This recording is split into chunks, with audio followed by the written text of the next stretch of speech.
সামি, এবারের বিপিএল নিয়ে তো অনেক সমালোচনা হয়েছে, কিন্তু এর বিপরীতে যদি আমরা বলি প্রাপ্তির খাতাটা আসলে কতটুকু পূরণ হয়েছে যদি জানতে চাই আপনার কাছে।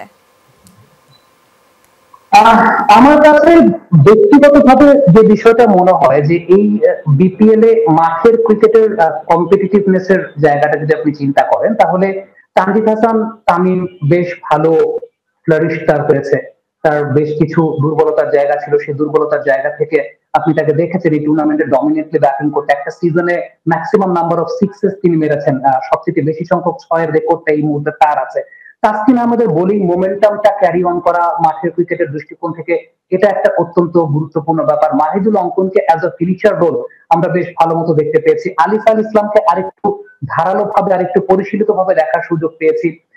হয় কি আসলে বিপিএল এর মতো টুর্নামেন্ট বা একটা টুর্নামেন্টে আমরা মাঠের ক্রিকেটের চেয়ে তো মাঠের বাইরের বিষয়বস্তুগুলো নিয়ে অনেক বেশি মাত্রায় কনসেন্ট্রেট করি, বা আমাদের সামাজিক যোগাযোগ মাধ্যম বলি অথবা মূলধারার গণমাধ্যমে এগুলো নিয়ে আলাপ আলোচনা হয়। কিন্তু এসব কিছুর ভিড়ে আমি যদি চিন্তা করি যে মাঠের ক্রিকেটের পার্সপেক্টিভ থেকে, হ্যাঁ আপনি হয়তো বলতে পারবেন না যে খুব হাই স্ট্যান্ডার্ডের ক্রিকেট যে হয়েছে বা একদম হাইয়েস্ট স্ট্যান্ডার্ডের ক্রিকেট হয়েছে, ব্যাপারটা সেরকম না। কিন্তু আমাদের দেশের ক্রিকেট কনটেক্সট অনুযায়ী বিগত 2-3 বছরের বিপিএল যেরকম ভাবে হয়েছে তার থেকে বেশ ভালো মাঠের ক্রিকেটের কম্পিটিটিভ ক্রিকেটটা হয়েছে। নাইম শেখের কথা বলতে ভুলে যাচ্ছিলাম যে নাইম শেখকে আমরা এর আগে বিপিএল এর মঞ্চেও তাকে স্ট্রাগল করতে দেখেছিলাম।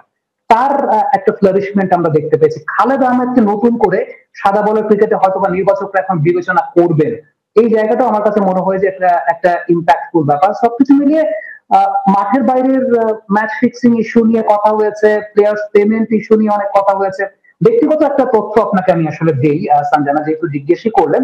কোন একজন প্লেয়ার, আমি নাম মেনশন করতে চাই না, কোন একজন প্লেয়ার আমাকে একটা কথা বলছিলেন যে তারা পেমেন্ট পান নাই, বাট ওই যে পেমেন্টটা যে পান নাই তাই বলে নিজের পারফরমেন্সে কি কোনো প্রকার কাটা পড়বে বা কোনো প্রকার ভাটা পড়বে বা কাটতি হবে তা কিন্তু না। তারা একটা ব্যাপার মাথায় রেখেছে যে তারা প্লেয়ার্স পেমেন্ট পান নাই, ম্যাচ ফিক্সিং হচ্ছে কি হচ্ছে না সেসব আলোচনাও যেমন একদিকে আছে, ঠিক তেমনি ভাবে তিনি যদি ডিমোটিভেটেড হয়ে ক্রিকেট খেলেন রেকর্ডটা কিন্তু তার নামের পাশে যুক্ত হবে। অর্থাৎ এই যে স্ট্যাটিস্টিক্সটা, সেই স্ট্যাটিস্টিক্সটা কিন্তু তারই।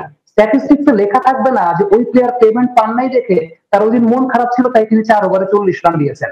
এই বিষয়টা আমি ইয়াং ক্রিকেটারদের মাথার মধ্যে যে আছে, এটা আমি মাঠ থেকে খুব কাছ থেকে যেহেতু ডাগ আউট কমেন্ট্রি করছিলাম তাদের কাছ থেকে এই বিষয়টা অন্তত আমি আপনাকে এনশিওর করতে পারি যে অনেক প্লেয়ারই আছেন পেমেন্ট পান নাই, টিএ দিয়ে পান নাই, বাট তারা পারফর্ম করেছেন। কারণ তারা এই বিষয়টা বিশ্বাস করেন যে আমরা এই যে প্লেয়ার্স পেমেন্ট আমরা পাই নাই কিংবা আমাদের এখানে ম্যাচ ফিক্সিং জনিত সন্দেহের কিছু বিষয়বস্তু ঘটছে, এগুলো কিন্তু রেকর্ড বুকে লেখা থাকবে না।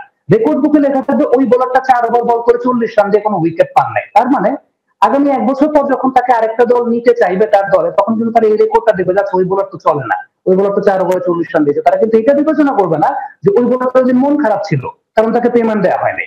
এই যে ম্যাচুরিটির জায়গাটা প্লেয়ারদের ভেতরে আছে, এটা আমার কাছে খুব ইমপ্রেসিভ লেগেছে ব্যক্তিগতভাবে। আমি বেশ কয়েকজন তরুণ ক্রিকেটারের সঙ্গে কথা বলেছি, নামটা মেনশন করতে চাচ্ছি না, বাট এটা আমার কাছে মনে হয় যে অন্যতম পজিটিভ একটা ফ্যাক্টর।